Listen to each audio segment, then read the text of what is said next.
So to get into it, first thing you want to do is flip it over. You have screws here.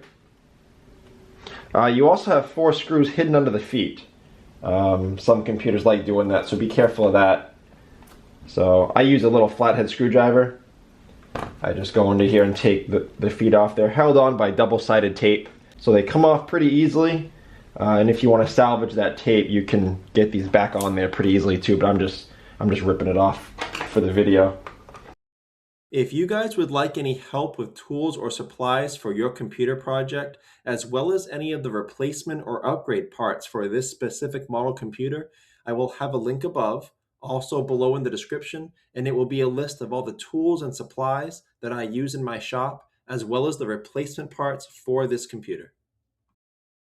I have a small flat metal pry tool here. I'm going to take this, I'm going to go around the edge and slowly pop this up. Now this is a small computer, you can definitely muscle this, but try not to, because you'll break those plastic clips, and if you're planning on putting this back together after, you definitely don't want to break more of those than you have to.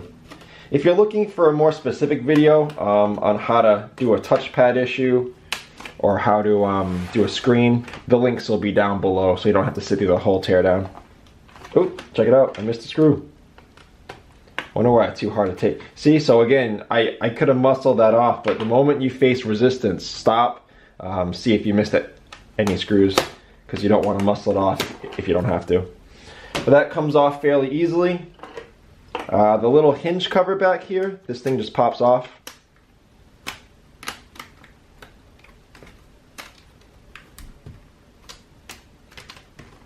Ooh, looks like that's connected on the front hinge. Yeah, so be careful of those. As you can see, this is already missing one, but this is connected there, and it's not connected very well. This is kind of a cheap part, so be careful taking that off until you're ready. I'll leave that on for now. Now the battery's right here. Usually in any repair that you're doing, if you're attempting a repair, take the battery out first. So you'll find a screw here, here, assuming none have been removed prior. One down there.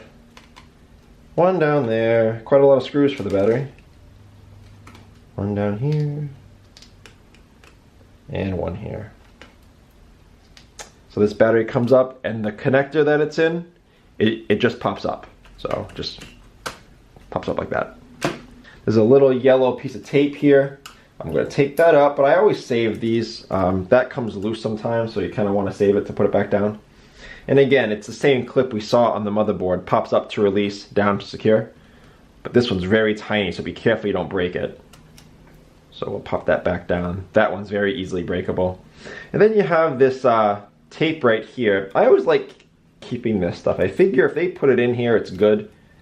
So I don't like just wrecking things and not being able to use them. So I just put my flathead down there, just slid it under it, pulled it up so I can put it back down later. Same thing with this one. Although I actually don't need to do that one.